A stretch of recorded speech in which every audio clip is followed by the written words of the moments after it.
I jump with them, fire. Amejitungia mwenyewe kawimbo kupitia ile maombi, wakiwa navuta wanaharibu, yeye anacheza anafanya kama mazoezi. So they left their businesses. Kwa hiyo walikuwa wanaziacha biashara zao. They closed their shop. Wanafunga maduka yao. In the middle of the day. Katikati ya siku. To come and pray for 1 hour. Ili waje waombe risali moja. So you walk or you take car from your shop, you come.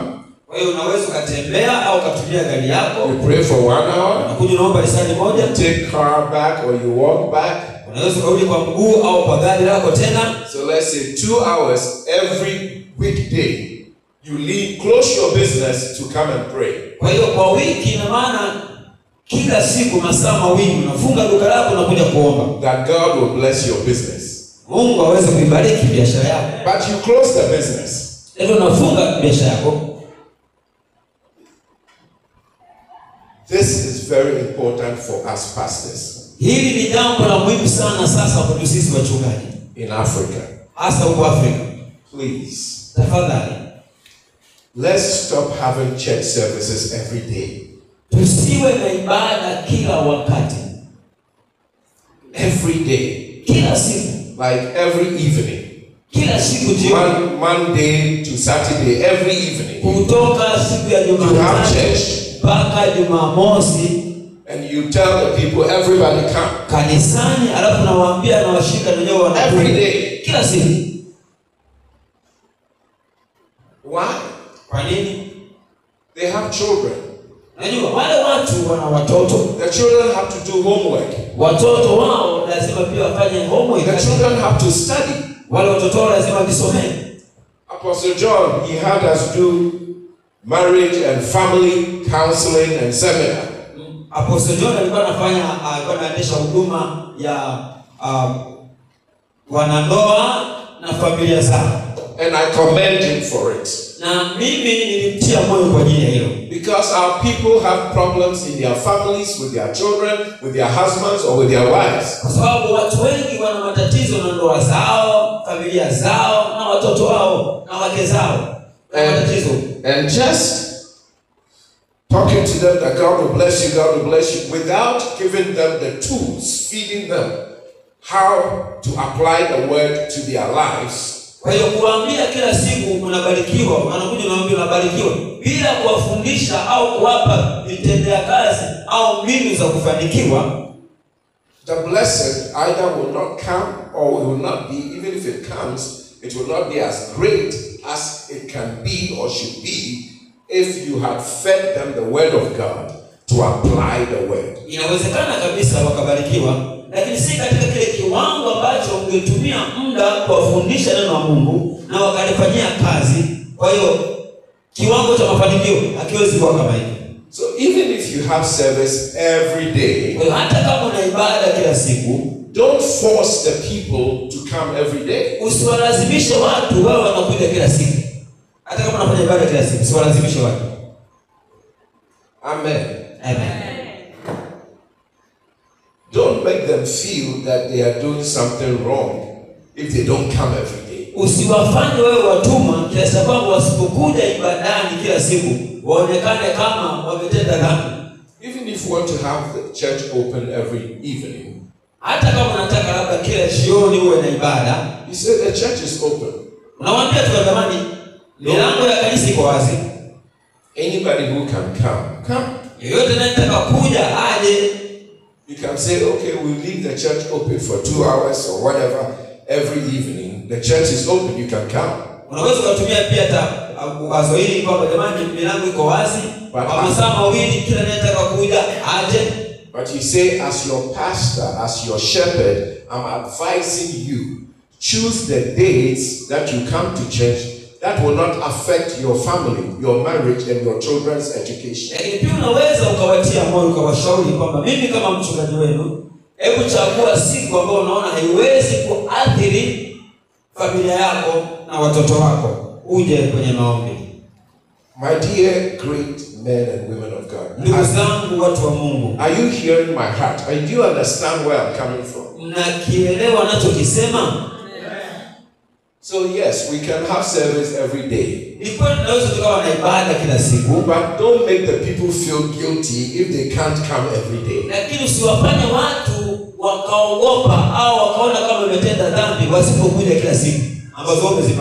Some may be able to come Monday, Wednesday, Friday, but they'll leave Tuesday and Thursday for family time. Wanaweza wakaja labda siku ya Jumatatu, wakaja labda Alhamisi, labda Jumamosi.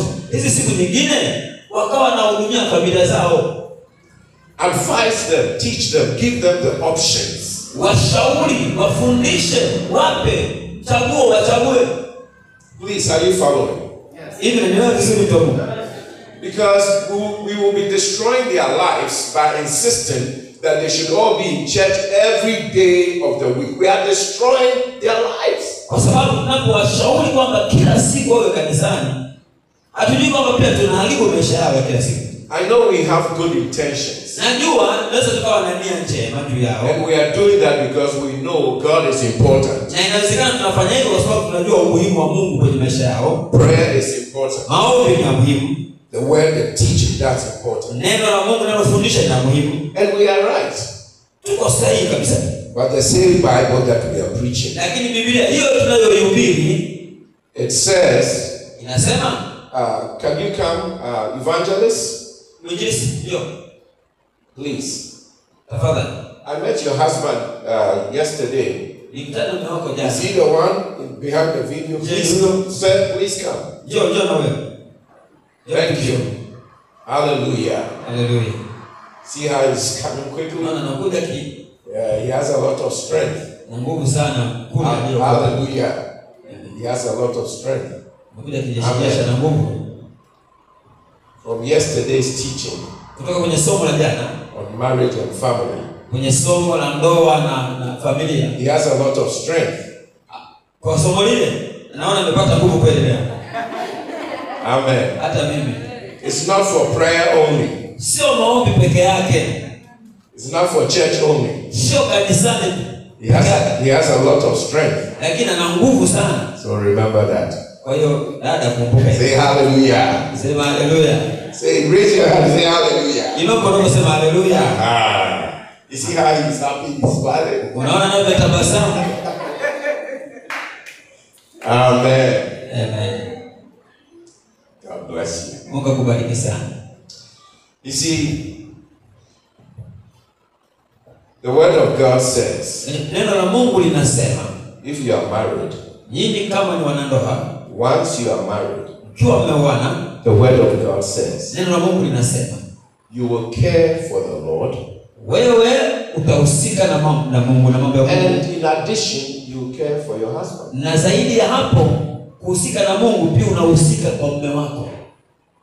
That is what the Bible says. So as pastors, we have to teach our members. We want you to care for the things of God. But those of you who are married, don't neglect the care of your spouses.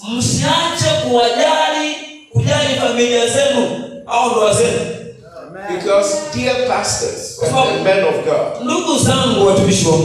if we don't teach them that, the same members will come to us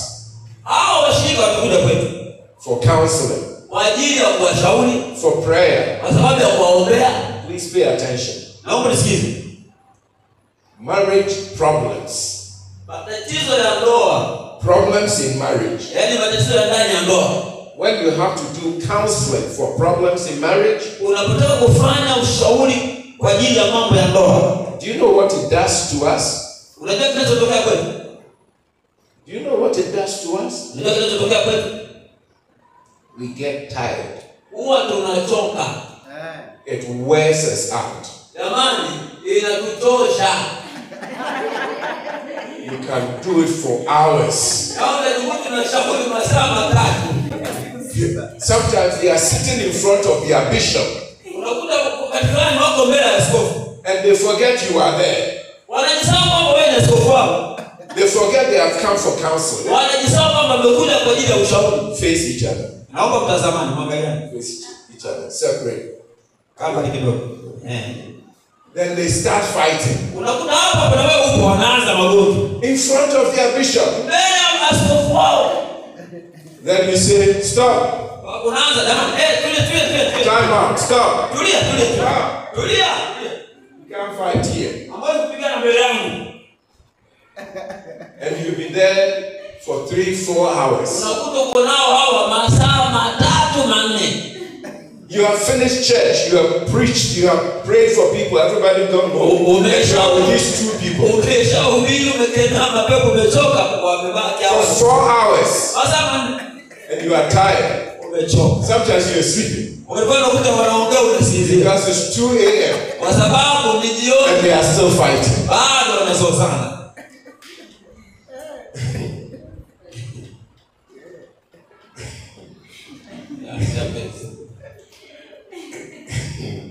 All because he still says, I'm strong, I'm a young man, I'm not old. But she's treating him like he's an old man. And he's frustrated, always angry. She's screaming, yelling in the house. And she said, why are you yelling? You don't respect me. And they both love Jesus. They love God. They still love each other. Oh yes, they still love each other. You have to be very careful. If you say something in agreement with her, he will get mad at you. Or if you say something in agreement with him, she will get mad at you. Then when they go home and they come together in agreement, you the pastor, you become the enemy. Then they leave your church.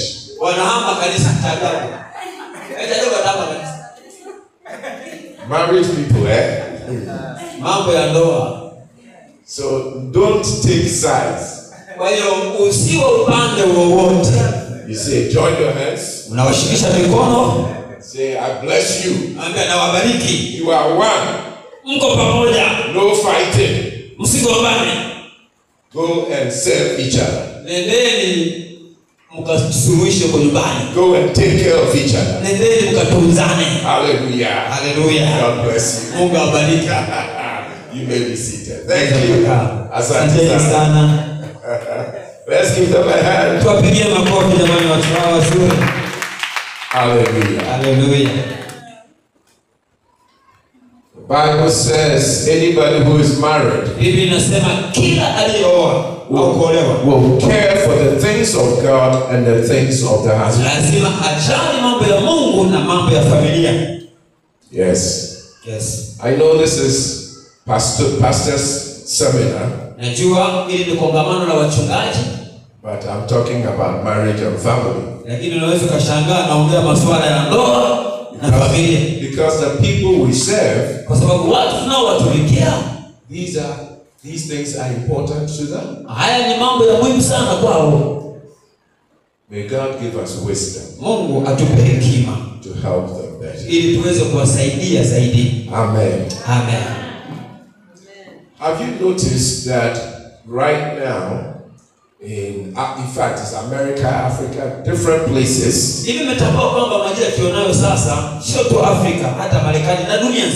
because of the internet, people now have a lot of prayer meetings online. And there are some wives who are on prayer meetings.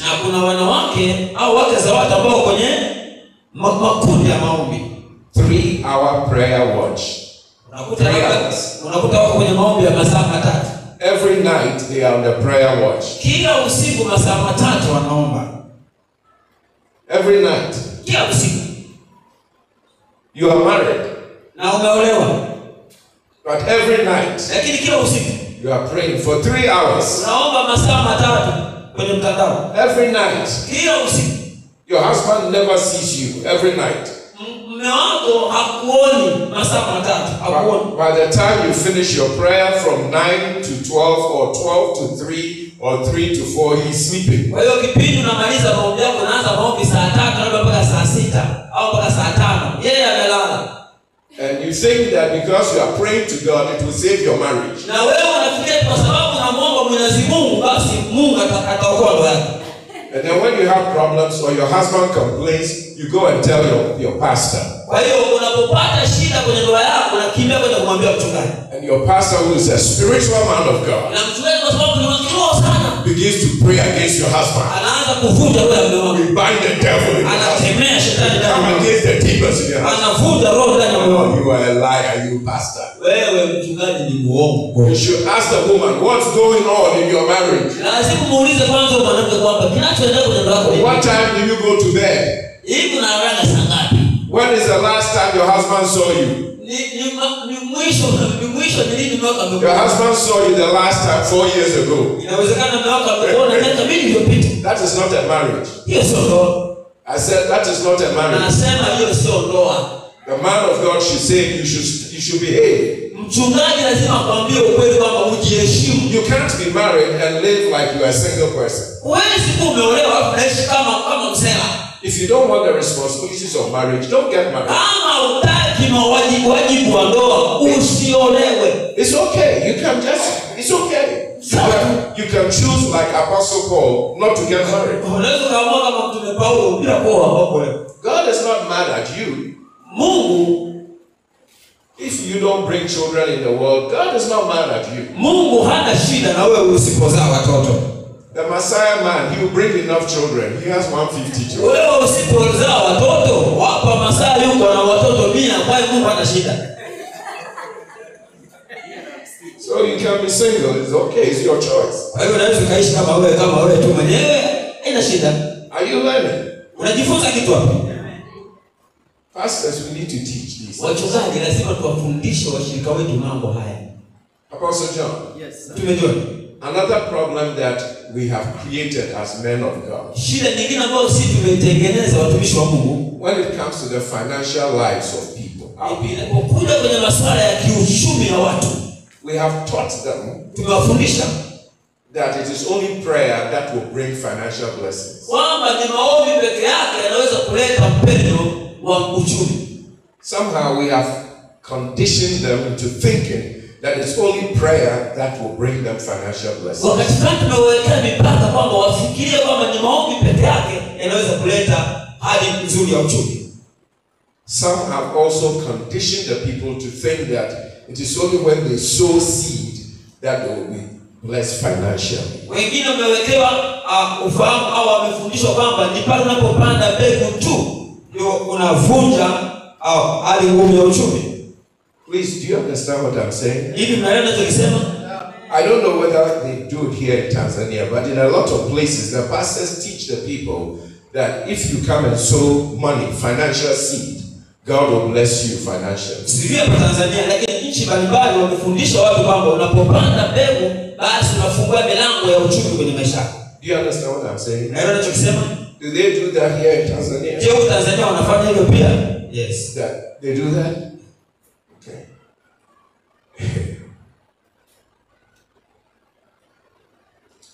So I have to tell you this. Nataka nikwambie kitu hiki. We are wrong.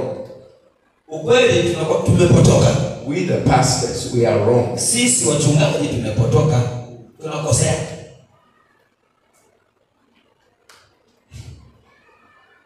God did not design that to get financial blessing, prayer is what will bring it. He didn't design it that way. Mungu hakukusudia hivyo kwamba maombi yanaweza kuleta mpendo kwenye uchumi. Hakukusudia hivyo. Wala kupanga hivyo. Dr. Tex, now you saying that prayer is not important. No, prayer is important. Sasa mtumishi wa Mungu Reverend, unamwambia kwamba maombi sio ya muhimu. Nasema hivi, maombi ni ya muhimu. But prayer covers everything and anything. Maombi yanafunika kila kitu. Chochote kile kinafunikwa na maombi. It is not just for financial blessings. Sio tu mpendo wa uchumi.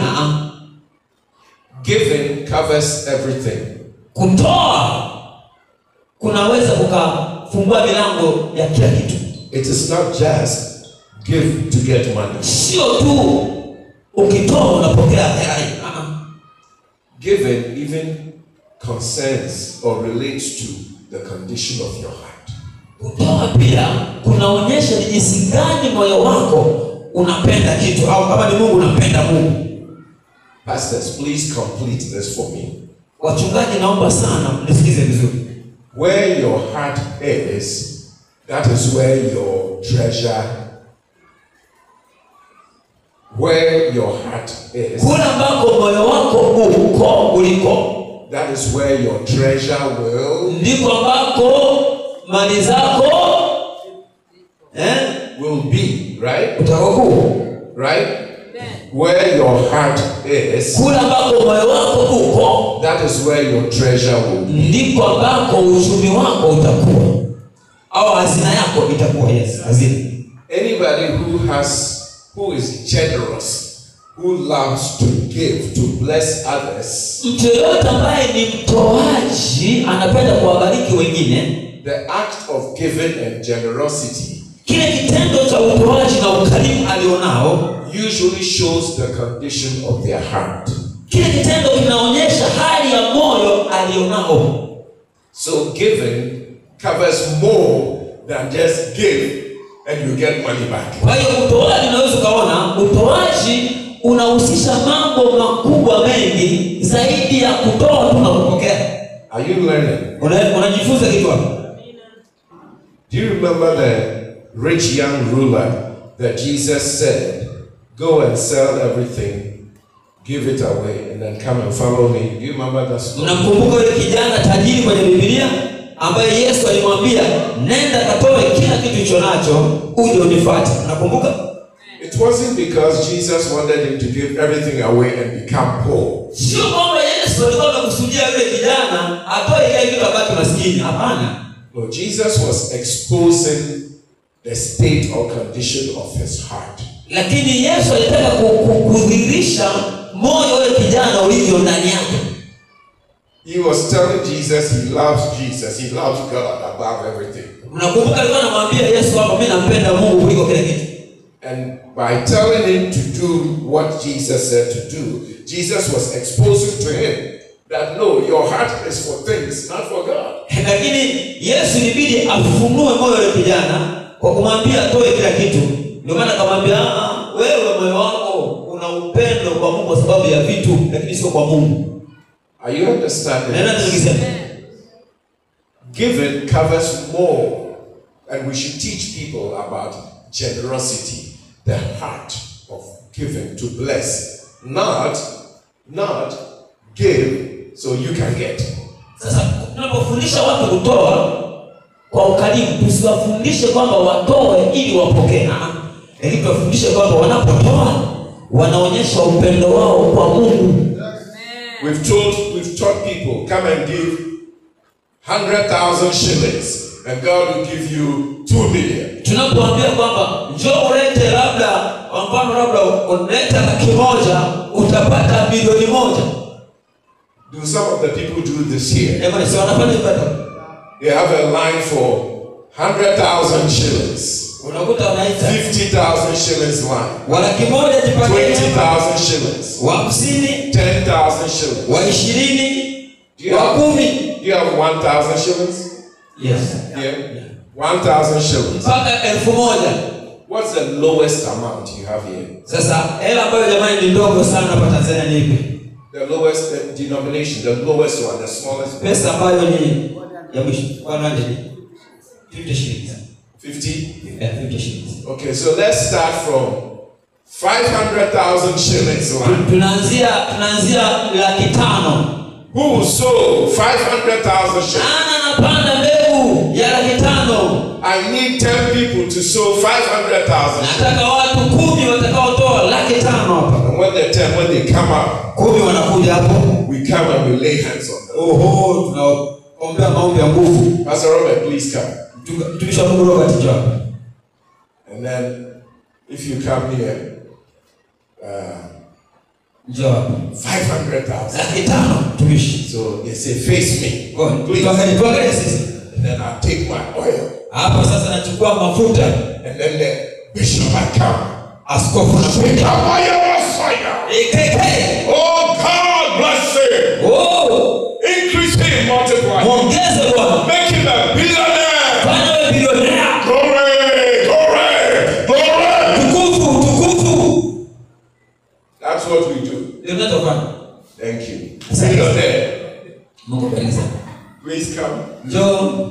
Please. Njoo. 200,000 shillings. Huyu anakimbia huyu. No, you 200.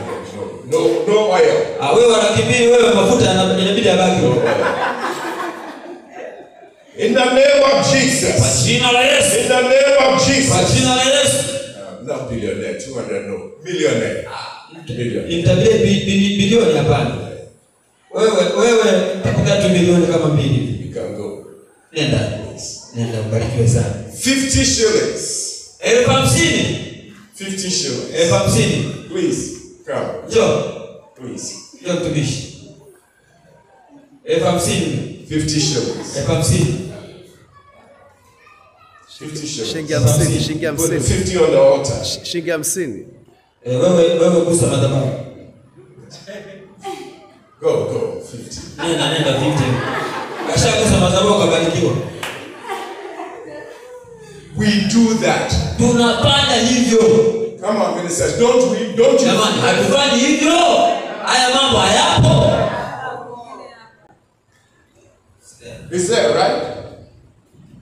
Is that God? Jamani, hivi ni Mungu kweli? Is that Jesus? Yesu hapo kweli hapo. Next. Apostle John. No. With all respect, I know this is your house. Yeah. I don't want to disrespect you. Sitaki nikuvunjie heshima. But sir, is that God? Lakini ni Mungu kweli? I love the man Nampenda ndugu and yangu your ministry na huduma yako because he believes what I believe. kwa sababu ninachompendea mtumishi wa Mungu Apostle Lingala ni kwamba anaamini ninachokiamini. I see the sincerity of the gospel. Huwa naona kabisa injili halisi kwake. And I respect that, sir. Na mheshimu sana. God bless you. Mungu akubariki sana. May you continue. Endelea. And Mama, make sure hakikisha he never goes astray.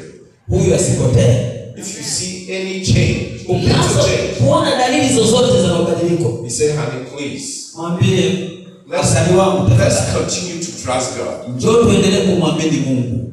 He said, honey, the same God you have trusted from the beginning, Anza kumwambia kabisa Mungu uliyemtegemea toka who mwanzoni, has brought us this far. ambaye ametufikisha mpaka hapa. He said, he has blessed you in the ministry. Amekubariki kwenye huduma. You are doing a good work. Umefanya kazi nzuri. He has blessed us. Ametubariki. He has blessed me and our children. Amenibariki mimi na watoto. It's okay. Inatosha. It may be challenging right now, Inaweza kuwa changamoto imetokea sasa, but it's okay. lakini inatosha. Continue doing what you've been doing. Endelea kufanya utakuwa unakifanya. And then you tell him, Na unamwambia, please, women of God, pay attention. watu watumishi wa Mungu naomba pia na nyinyi Please msikize. listen. Msikize. That's when you tell him, Hapo ndipo namwambia sasa. please do this. Tell him this. Fanya hivyo. Say, you are my man. Umwambie wewe ni I Mungu. respect you. Ninakuheshimu. I love you. Ninakupenda. I chose you. Nilikuchagua. If anybody can do this, you can do it. Kama kila mtu anaweza kufanikiwa, I support you. na wewe unaweza I am with kufanikiwa, you. ninakusupport. Let's believe God. Niko na wewe, tumwamini Mungu. Tell him that. Mwambie hivi, You are my man. wewe ni mume wangu. I respect you. Ninakuheshimu And I know you can do it. na najua unaweza kufanikiwa. Let me tell you something. Wewe mwambie kitu. Just that encouragement Hiyo tu inaweza kumtia moyo. from Mama Nengela Na hiyo sio tu Mama Nengala will motivate and inspire the man of God more than 10 hours of fasting and 10 hours of prayer. Anasema hayo maneno ambayo Mama Negara anaweza kumwambia Apostle Negara. Hayo maneno tu. Anasema yana nguvu kuliko mfungo wa siku 10 ambayo anaweza kaingia mtumishi wa Mungu Negara. Amen. Amen. Why? Kwa nini? Because he's already praying. Kwa sababu ni kweli sana naomba. He's already fasting. Huwa anafunga and it's working. It's working in the spirit realm. It's working. Na maombi yake yanafanya kazi. But the breakthrough hasn't come yet. Lakini mpenyo inawezekana hujatokea bado. And sometimes you wonder, when is the ministry going to break through? Na wakati anafikiria kwamba hivi lini kanisa litapata mpenyo. And as men, we don't say what is really bothering us. Na sisi kama wanaume siku zote mara nyingi huwa tuonaje kinachotusumbua. Especially the apostle like him. Hasa mtume kama huyo. The great men of God. Hasa watumishi wakubwa. Because everybody looks up to us. Kwa sababu kila mmoja anatutazama sisi. And they think we are all powerful. Na huwa wanafikiri tuna nguvu and so anointed. Tuna mafuta kweli kweli. We get used to not telling anybody what we are going through. Kwa hiyo hatuwezi kumwambia mtu mwingine tunayoyapitia. But you, the wife, you notice that. Lakini nyinyi wake zetu huwa mnaweza kugundua. You know your man more than anybody. Unamjua mtumishi ambaye mume wako kuliko mtu mwingine yoyote. So talk to him. Kwa hiyo ongea naye, sema naye. Not as your pastor or your bishop or your apostle. Usiseme naye kama ni mtume wako au mchungaji wako, askofu wako. Talk to him as the wife. Sema naye kama mke wako, the woman he chose. Kama mke ambaye Mungu amemchagulia. And as men we need this. Na sisi kama wanaume tunahitaji jambo hilo. We need respect from our wives. Tunahitaji heshima kutoka kwa wake zetu. So when she tells us, kwa hiyo anapotuambia I respect you, anaposema ninakuheshimu, we are like, okay. And then she said, I respect you. Hapo sasa unavimba. Anaposema tena nakuheshimu mume wangu. And she said, I respect you. Nakuheshimu mume wangu. You can do this. Unaweza. Na kuaminia. Become like Masai. Yes. Anaposema nakuamini unaweza, hapo ndio kama I can do this. Ndio naweza. I can do this. Naweza. Hallelujah. Hallelujah. And that encouragement.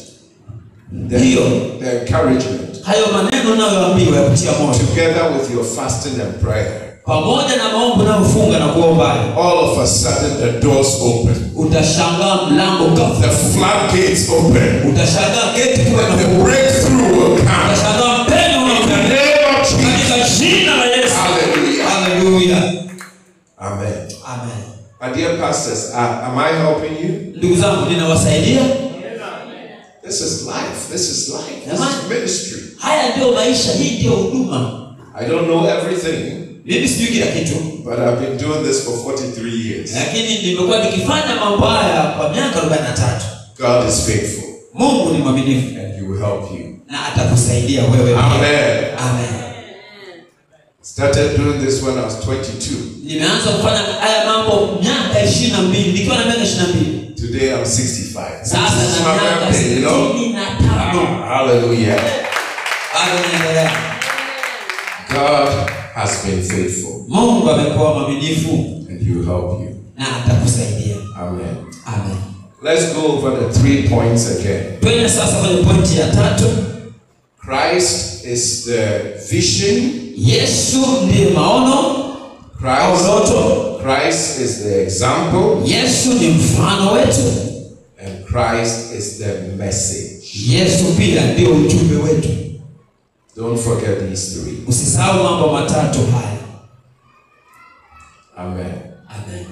Christ is the vision. Yesu ndio ndoto yetu au maono. He's the goal. He's the objective. Yeye ndio lengo letu. We put him up and we go towards him. Tunaweka lengo na tunaelekea huko. We look to him. Tunamtazama yeye.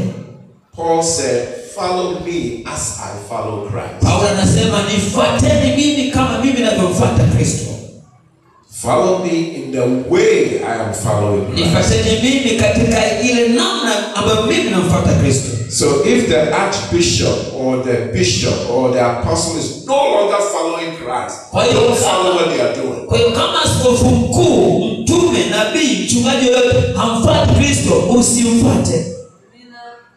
So how many young ministers in Africa and around the world have gone off and gone wrong because they are following leaders who are no longer following the Spirit of Christ? Unaweza kuona ni watumishi wangapi wanaonuka vijana ambao sasa wamepotoka kwa sababu tu waliwafuata watumishi ambao hao watumishi wenyewe hawafuati Kristo.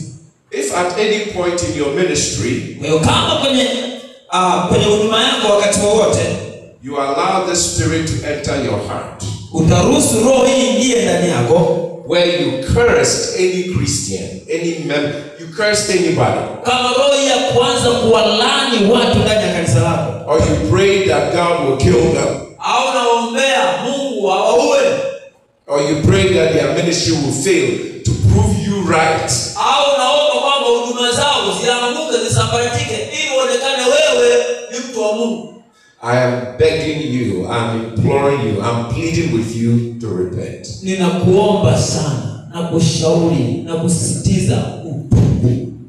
Let's change. Tubadilike. Amen. Amen. Because our members will learn this wrong thing from us. Kwa sababu washirika wetu watajifunza mambo haya sio sahihi kutoka pia kwetu. It is not the Spirit of Christ. Sio roho wa Kristo huyo. Amen. Amen. Christ is the vision. Yesu Kristo ndio maono yetu. Christ is the example. Yesu Kristo ndio mfano wetu. And Christ is the message. Na Yesu Kristo ndio ujumbe. Let me give you scriptures for the 3 points. Ngoja niwape andiko kwenye hizi pointi tatu. So we see scriptures for vision. Kwa tunaona ujumbe andiko kwa ajili ya maono. We take a scripture for example.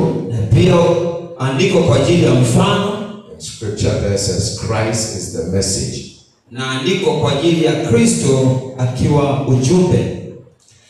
So vision. Maono. The scripture for vision is, let's do 2 scriptures. Tutataja maandiko mawili hapo kwenye eneo la maono. Habakkuk. Kitabu cha Habakuki chapter 2. Sura ile ya 2. Verse 2 to verse 4. Mstari wa 2 mpaka wa 4. Can we read it in Swahili? Tunaweza tukasoma kwa Kiswahili. For those of you who are following online in English, the reference is Habakkuk chapter 2, verse 2 to verse 4. Kwa wale wanaofuatilia kwenye mtandao, mfano wetu au andiko linalozungumzia habari za maono ni kitabu cha Habakuki sura ile ya 2 mstari wa 2 mpaka ule wa 4. And we'll read that in Swahili. Na tutasoma kwa Kiswahili. So please, as Pastor gets ready to read, please turn in your Bibles or on your phones to Habakkuk chapter 2. Kitabu cha Habakuki sura ya 2 verse 2 to verse 4. Mstari wa 2 mpaka ule wa 4. Biblia inasema hivi. We will now read, please. Tunaenda kusoma sasa. Bwana akamjibu akasema, iandike njozi, ukaifanye iwe wazi sana katika vibao, ili asomaye apate kuisoma kama maji. Maana njozi hii bado ni kwa wakati ulioamriwa, inafanya haraka ili kufikiria mwisho wake, wala haitasema uongo, ijapokawia ingoje, kwa kuwa haina budi kuja, haitakawia. Okay. That's 1.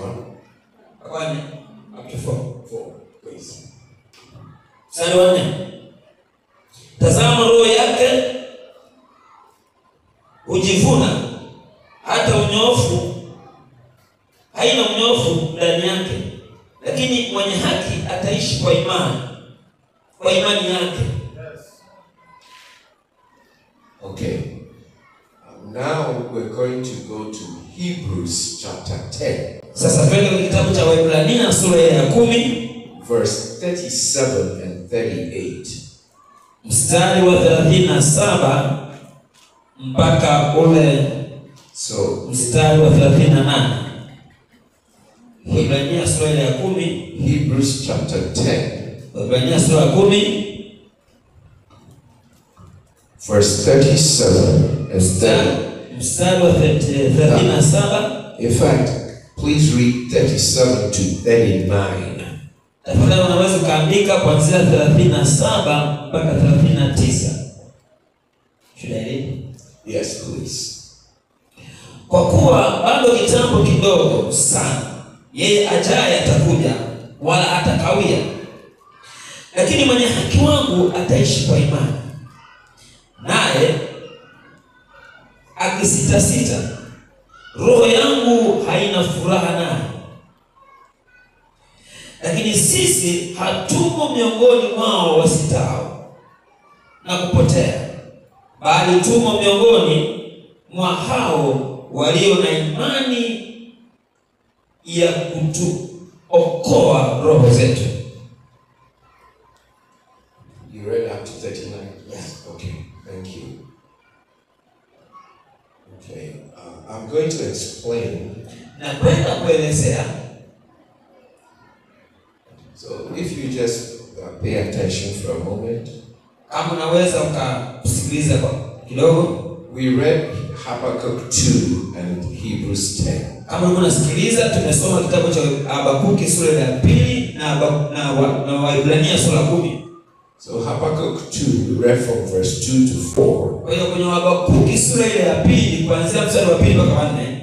And Hebrews 10 verse 37 to 39. Na Waebrania sura ya 10 kuanzia mstari wa 37 mpaka 39.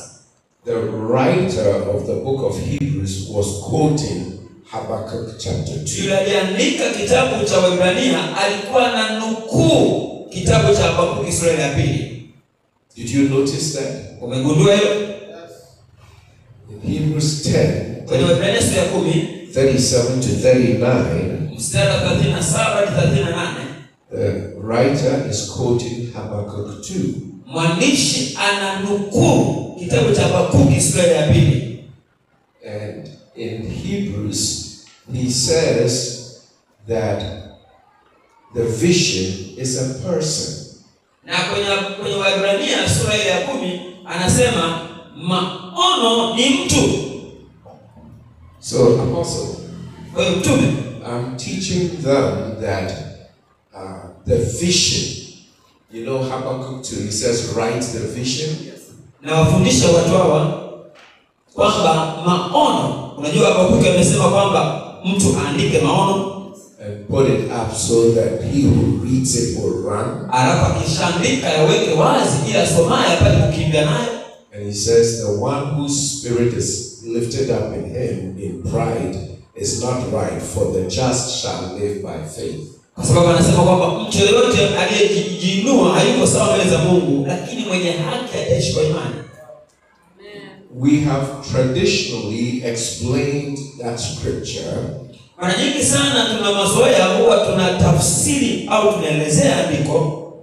We have explained it to say that the vision is, you know, like your goal, your objective, something you want to accomplish. Tumekuwa tukielezea kwamba maono ni kitu ambacho unakiweka au ni ndoto ulionayo kwa ajili ya kuitimiza au kuifanya. Tumekuwa tukisema kwamba ndio tafsiri halisi ya maono. And generally, it is true, it's fine. Inawezekana ikawa ni kweli. But according to the author of Hebrews, lakini tukija kwa mwandishi wa kitabu cha Waebrania huyu kwenye sura 10, when he referred to Habakkuk chapter 2, anapomnukuu Habakuki kwenye sura ya 2, he explained that specifically the vision is not your goal, your objective. The vision is Christ. Anaelezea kwamba kumbe maono sio malengo yako. I don't know how. Sio ndoto ulionayo. Hapa yeye anaelezea kwamba kumbe maono yako wewe ni Yesu Kristo mwenyewe. Amen. Hallelujah. He is a true man of God. Because I was going to explain that, and he already did that. Because when you read Hebrews 10, Wanaposoma kitabu cha Ibrania sura 10, he doesn't say the vision is something. He says the vision is someone. Ibrania isemi kwamba maono ni kitu fulani. Inasema maono ni mtu fulani. Haisemi ni kitu, inasema ni mtu. I love him. I was saying Nakupenda. I love him the way he's here. Amen. So in English, let me show you. Kwa hiyo kwenye Kiingereza ngoja nikuonyeshe kwenye Kiingereza. Hebrews 10:37. Waebrania sura ile ya 10 mstari wa 37. For in just a little while, he who is coming will come and will not delay. Kwa kitambo kidogo tu yule ajaye atakuja na hatachelewa. He says, he who is coming. Anasema yeye ajaye. He, that's a person. Yeye maana yake ni mtu. So when he quoted Habakkuk, the vision is for an appointed time, it will not delay, wait for it, it will come. The writer says that vision is a person, and the person is Christ. Kwenye Habakkuk anasema kwamba andika maono yaweke wazi, watu wapende kukimbia nayo, maana hayatachelewa. Lakini kwenye kitabu cha Ibrania anasema yeye ajaye hatachelewa. Akitafsiri maono hatachelewa. Sasa neno hata maana yake ni mtu. Hajasema akita, anasema hata maana yake ni mtu. Amen. Christ will come through for you. Yesu anakuja kwa ajili yako. Man of God, woman of God, I say to you, Christ will come through for you. Nataka nikwambie mtu wa Mungu, Yesu anakuja kwa ajili yako. Oh, may Jesus show up for you. Yesu aonekane kwenye maisha yako. He will not delay. Hatachelewa. He is always on time. Atakuja kwa wakati wake. He will come through. Atakuja muda si mrefu kwako. He will come through for Apostle John. Atakuja pia, ataonekana pia kwa Yohana. He will come through for Maranatha Christian Center. Atakuja pia kwenye kanisa Maranatha Christian Center. Hatachelewa. In Dar es Salaam. Dar es Salaam pia. And say whatever God has called you to do in East Africa, throughout Africa, you mentioned going to Burundi, Malawi, God will come, Jesus will come through for you. Mungu atakuja kwako. Umeenda Burundi, umeenda South Africa, umeenda wapi? Atakuja pia kwako wewe. Mama Nengawa. For you and your dear husband and the ministry. Kwako wewe na mume wako na huduma yote. Tell the elders. Waambie viongozi. When you have your leadership meeting. Unapokuwa labda na mkutano au na kamati ya viongozi. Communicate this vision to them. Hakikisha unawapandikizia maono haya. Are you getting it? Unasikia tunasema mtumishi Pastor Robert. Write this vision for them. Andika maono haya kwa ajili yao. Let the elders and your leaders see this vision. Viongozi wako waone maono haya. Let the members see this vision. Waone pia washika maono haya. That the vision is Christ. Kwamba maono ni Yesu. And he will come through for our church. Na washika kwamba atakuja kwa ajili. He will come through for the ministry. Atakuja kwa ajili ya huduma. So tell them, be patient. Waambie wavumilivu. We will finish building the building. Wawe na subira, waambie kwamba we will finish the construction. Tutamaliza ujenzi. Your hands have laid the foundation. Mikono yenu imeweka msingi. And God will strengthen your hands. Na Mungu anakwenda kuimarisha mikono yenu. To complete it. Ili malize. I decree and declare. Natangaza. That the same God. Kwamba Mungu yule. Who helped Apostle John and Mama Nengawa to start. Aliyemsaidia John Nengawa kusimama. And my dear brothers and sisters, God who helped you to start that work. Na Mungu aliyekusaidia kusimama hapo ulipo.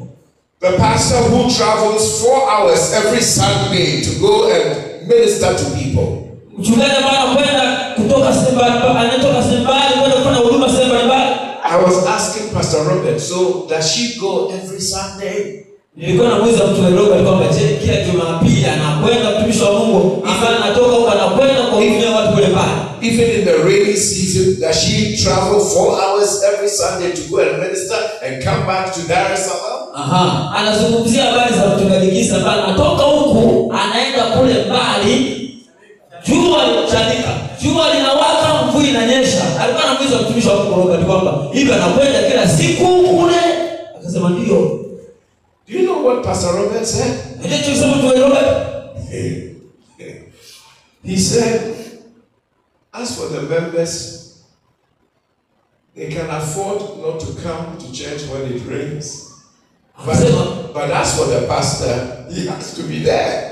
Akasema kwamba mchungaji akasema kwamba yani washirika kaomba kinyesha karashasha akiona hata kawingu kanisani yake. Lakini mchungaji hata mwinyesha na bagani lazima uwepo. Do you see how hard we work? Haona jinsi gani tunavyofanya kazi ya Mungu. So I told him, Kwa jasho. where I live, even when it snows, I go to church. Kwa nikamwambia kwamba napoishi mimi hata kama kuna baridi lazima niende. The pastor has no choice. You have to go. Mchungaji hana namna, lazima aende. The member can say, oh, it's raining, I don't feel like going. Washika hizo sema kwamba inanyesha, kwanza kuna wingu kubwa sana, inaweza nikuta njiani. But Maranatha Christian Center, Lakini Maranatha Christian Center, Dar es Salaam, Tanzania, Dar es Salaam, Tanzania, you must catch the vision. lazima mwikamate Jesus Christ. ya Yesu. Rain or shine, He's there for you. Jua liwake, mvua inyeshe, mpo. So you must also be faithful. Lazima mwe waaminifu. You must also be faithful. Lazima mwe waaminifu. The Bible says it is required that a steward must be faithful. Biblia inasema kwamba inampasa mtumwa kuwa mwaminifu. In 1 Corinthians chapter 4 and verse 2, Kwenye Wakorintho wa kwanza sura ya 4 mstari wa 2, it is required that a minister must be faithful. inampasa mtumwa kuwa mwaminifu. Nimetumia neno mtumwa. A steward must be faithful. Mtumishi awe mwaminifu. The stewards of your praise and worship team, Mtumishi ambaye anasimamia kusifu na kuabudu.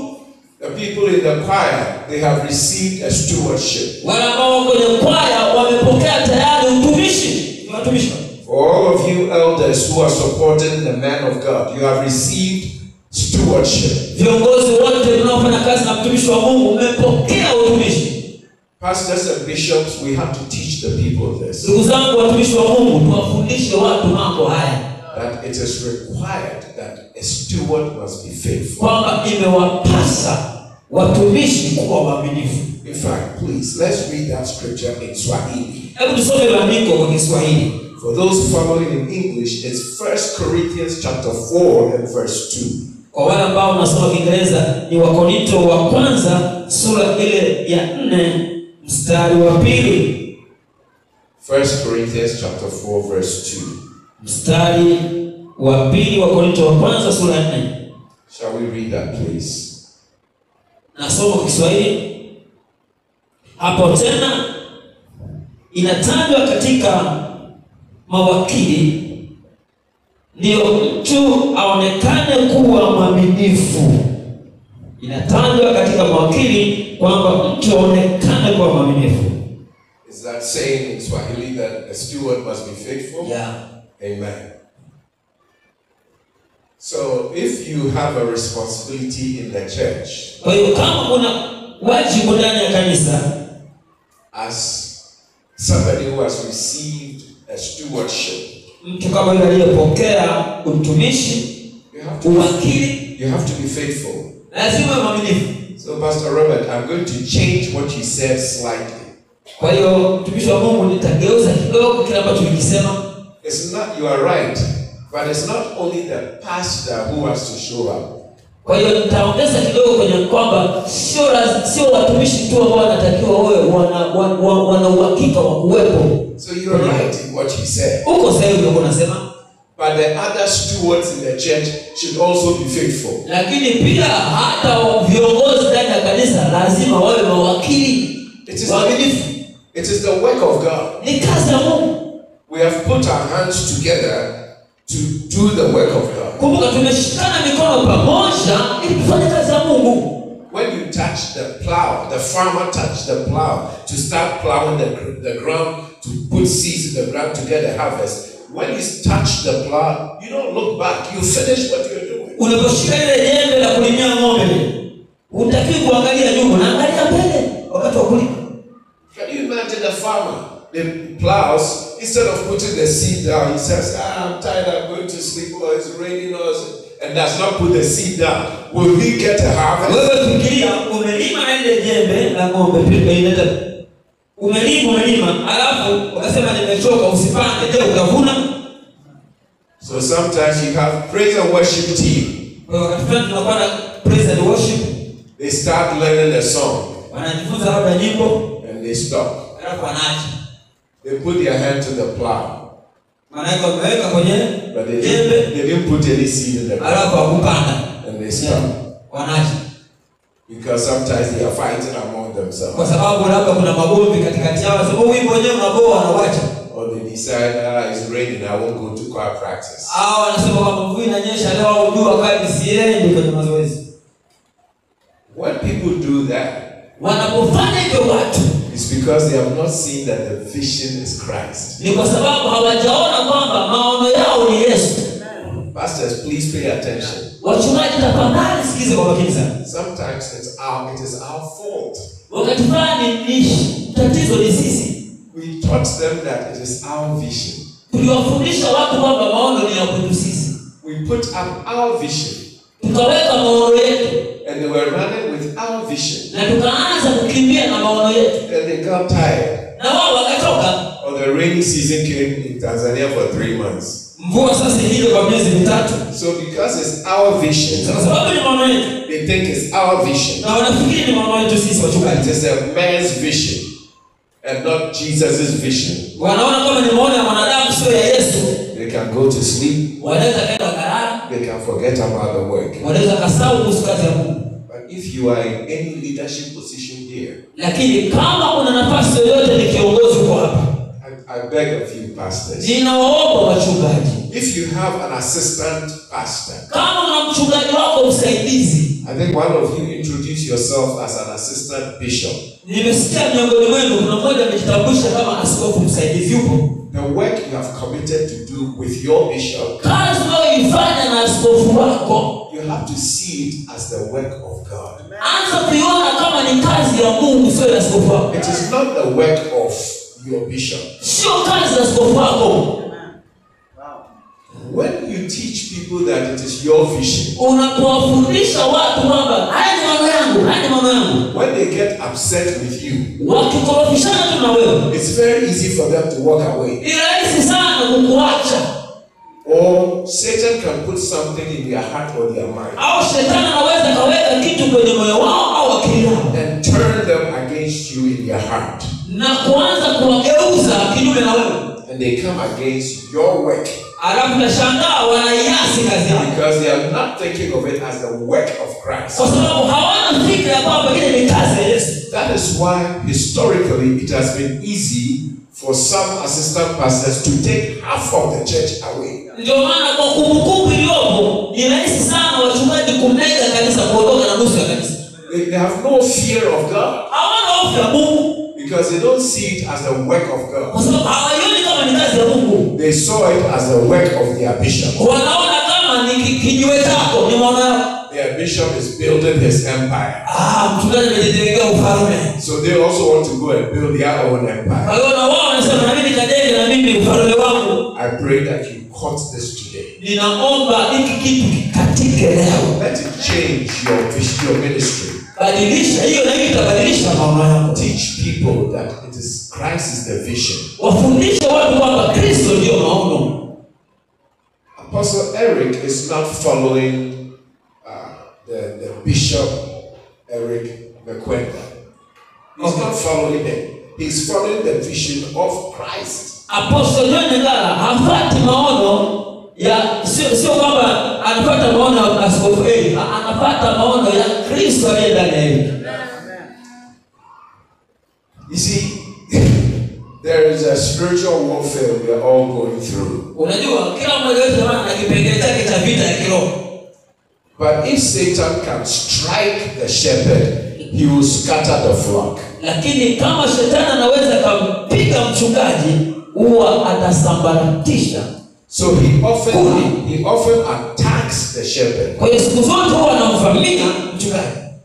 And he can easily scatter the church Na anaweza kusambaratisha kanisa kwa urahisi by putting in the heart of a Judas or putting in the heart of an associate minister that, oh, it's just this man's work. So they can take half of the people or destroy the ministry. Anaweza adui akaweka moyo wa Yuda ndani ya mtu, alafu mtu huyo akaja akaligawa kanisa likasambaratika. Please protect the work. Na waombeni watu wa Mungu, ilindeni kazi ya Mungu. By teaching people, it's not your vision.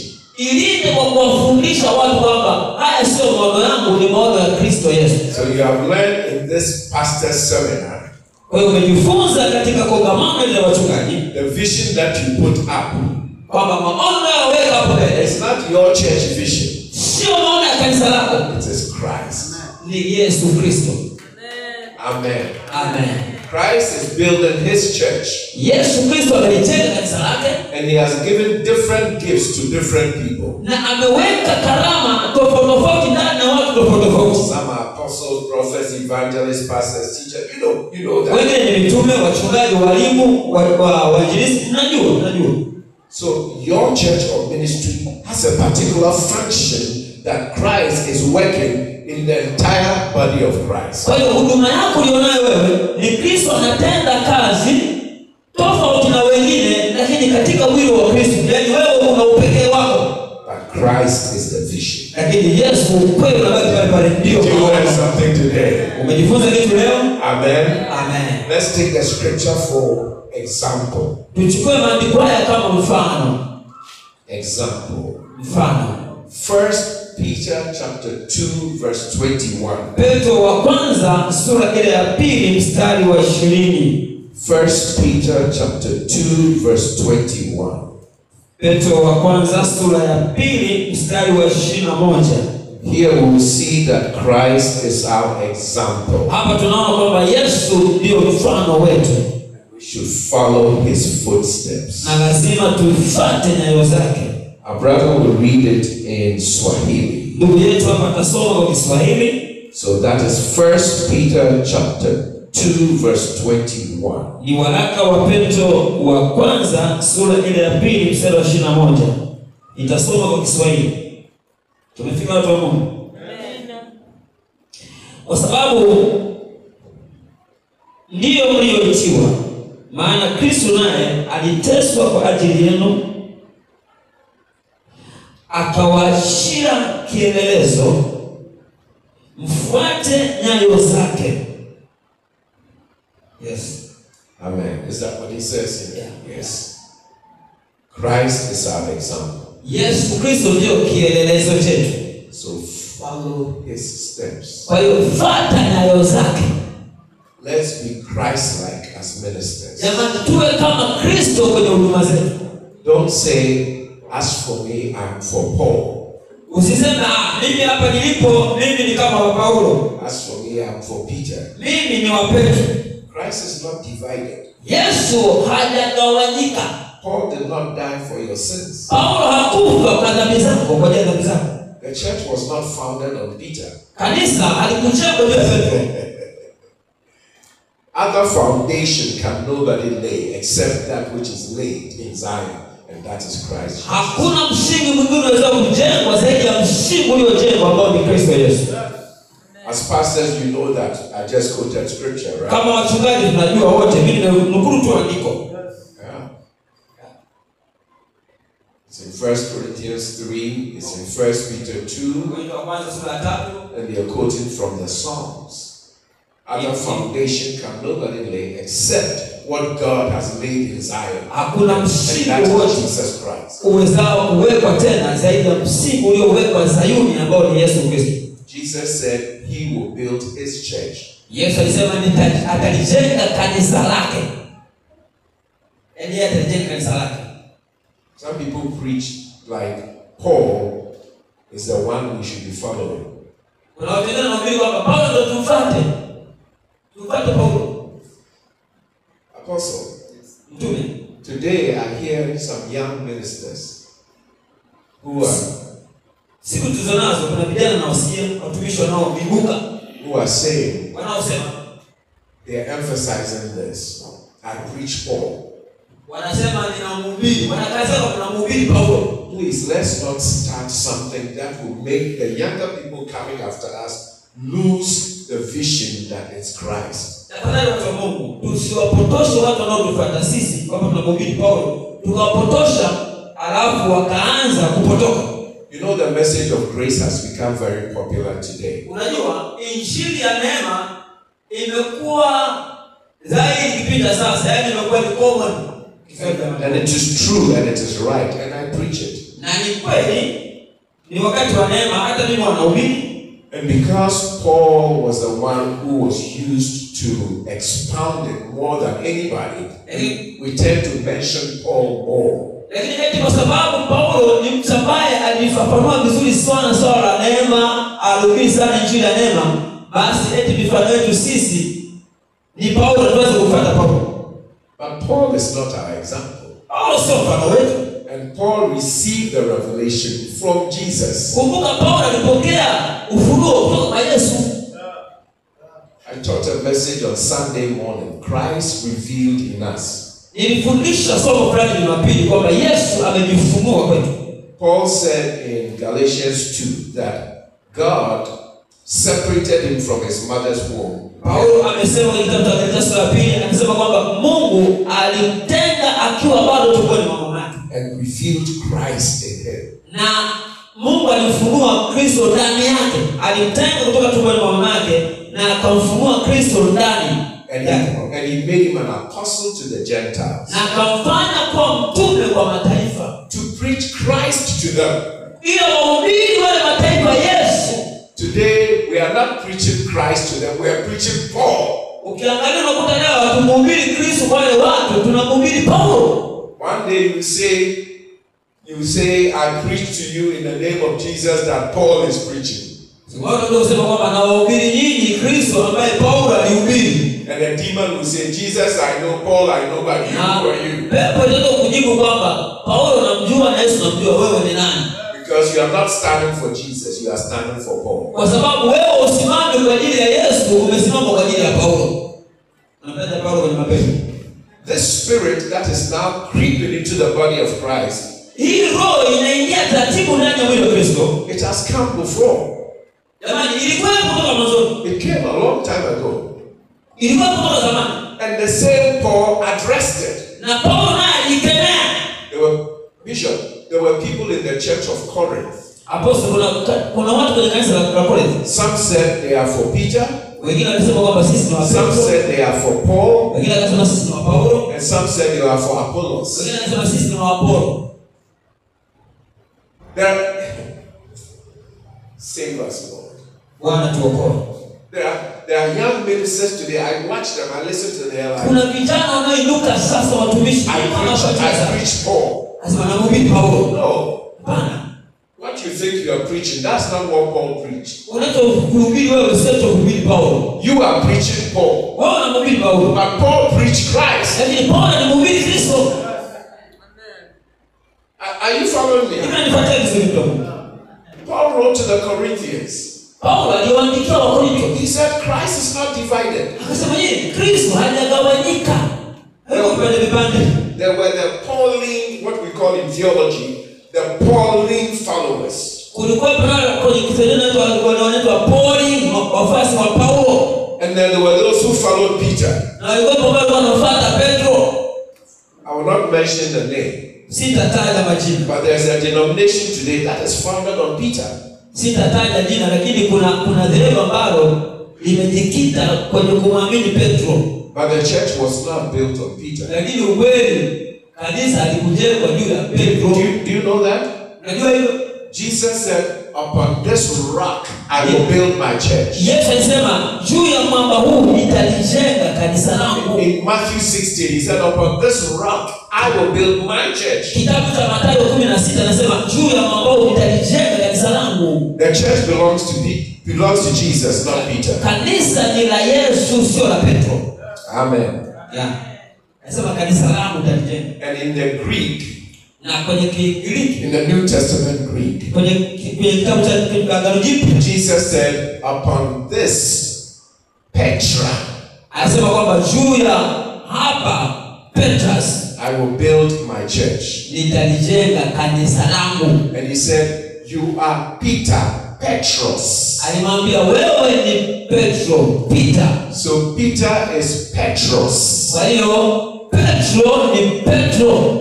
Petros means a stone. Stone. Petro manake ni jiwe. But Petra means a rock. Lakini Petra ni mwamba.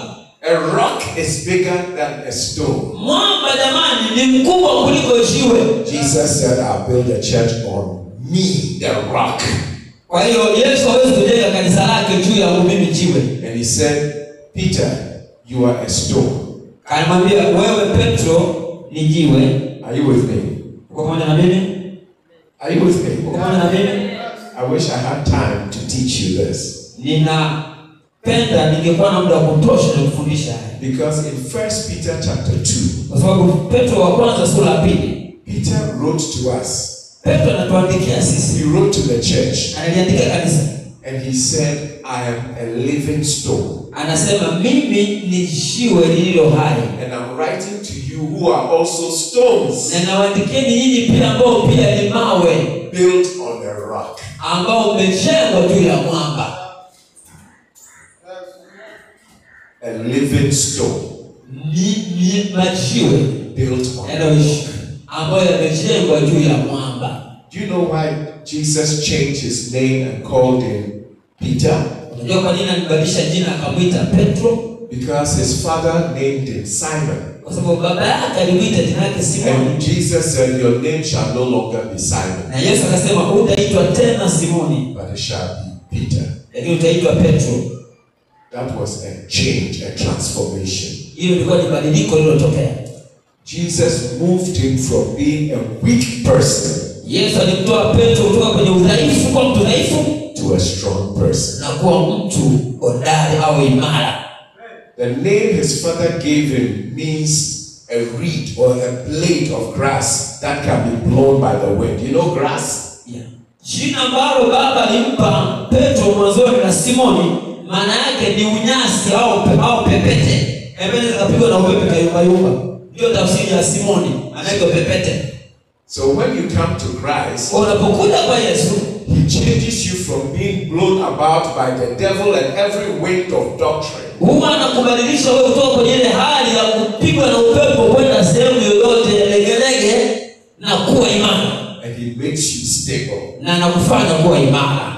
He makes you stable. Anakufanya kuwa imara. You see, a blade of grass can be moved easily by the wind. Unajua unyasi unaweza kupigwa na upepo kuna kudogo unyasi unaenda kupigwa unaenda hivi. But it's not easy for a stone to be moved by the wind. Lakini si rahisi jiwe kuyumbishwa au kupeperushwa na upepo. May no evil wind of doctrine come into your church to blow your people away. Ninaomba kwamba imani yoyote potofu haitafanikiwa kuyumbisha kanisa lako. May the reeds in your churches who are blown by winds now become living stones. Ninaomba washirika ambao wanaonekana kama nyasi wanayumbayumba wawe imara kama jiwe. Amen. Amen. Amen. Finally, mwisho kabisa yote, Christ is the message. Yesu ndio ujumbe. I already told you, Paul preached Christ. Niwaambia kwamba huko mwanzoni kabisa kwamba Paulo alimhubiri Yesu Kristo. But let's go to Acts 8 and I'll show you that. Twende kwenye kitabu cha Matendo ya Mitume sura ya 8 niwaonyeshe kitu. Let your message be Christ. Ujumbe wako awe ni Yesu. So Acts chapter 8. Matendo ya Mitume sura ya 8. And let's look at verse 12. Mstari ule wa 12. So Acts 8 verse 12. Matendo ya Mitume sura 8 mstari wa 12. He is going to read in Swahili, but I want you to notice the emphasis that the man was preaching things about Jesus, the kingdom of God, the name of Jesus. It was all about Jesus. Atasoma mtumishi wa Mungu hapa. Na tutaka ujue ni kwamba huyu mtu alikuwa anahubiri ni habari za ufalme, habari za Yesu Kristo. Soma Kiswahili. So verse 12. Okay. Lakini mwingi kwa ushauri wake. So I'm looking for where it says. So let me read it. Okay. Lakini walipomwamini Filipo, but when they believed Philip as he preached the good news of the kingdom of God and the name of Jesus Christ, they were baptized, both men and women. Lakini walipomwamini Filipo akizihubiri habari njema za ufalme wa Mungu na jina la Yesu Kristo, wakabatizwa wanaume na wanawake. All right. Please look at verse 5. Angalia mstari ule wa 5. Mstari wa 5. Philip went down to a city in Samaria and proclaimed Christ. Filipo akateremka akaingia mji wa Samaria akamhubiri Kristo. Who did he preach? Alimhubiri nani? Christ. Alimhubiri nani jamani? You see that? Naona Christ. Kristo. So verse 5 he preached Christ. Mstari wa 5 amehubiri Kristo. Verse 12 he preached Christ. Mstari wa 12 amehubiri Kristo. Finally verse 35. Mwishoni kabisa mstari wa 35. Then Philip began with that very passage of scripture and told him the good news about Jesus. Filipo akafunua kinywa chake, naye akianza kwa andiko hilo hilo akamhubiri habari njema za Yesu. Hallelujah. Hallelujah. So Christ is the vision. Kwa hiyo Yesu ndio maono. Christ is our example. Yesu ndio mfano wetu, kielelezo. And Christ must be our message. Yesu ndio lazima awe ndio ujumbe wetu. God bless you all. Mungu awabariki sana. In Jesus' name. Katika jina la Yesu. Amen. Amen. Amen. Amina. Let's give God thanks and praise. Ndiye Bwana Yesu. Hallelujah. Amen. Oh, come on, pastors, men of God, bishops, give God praise. Ndiye Bwana Yesu, makofi kwa Mungu. Your ministry is transformed forever. Huduma yako inabadilishwa kuanzia sasa. Your ministry is changed forever. Huduma yako inabadilika kuanzia Your sasa. life is changed forever. Maisha yako yanabadilika milele. As you preach Christ, Unapohubiri Kristo, may miracles, signs and wonders miujiza na maajabu follow you in Jesus' name. yanafuatana na wewe kwa jina la Yesu. May your ministries expand. Huduma yako ipanuke. May your ministries grow. Huduma yako ikue. May you expand Uongezeke to the left and to the right. kushoto na kulia. May you move forward Uende mbele zaidi. from glory to glory Utukufu hadi utukufu. by the Spirit of God. Kwa neema na roho wa Bwana. In Jesus' name. Katika jina la Yesu. Amen. Amen. Amen. Amen. Amen. Amen. Mungu akubariki. Mungu awabariki. Mungu akubariki. God bless you. God bless you. God bless you. God bless you. Mungu awabariki. Mungu awabariki.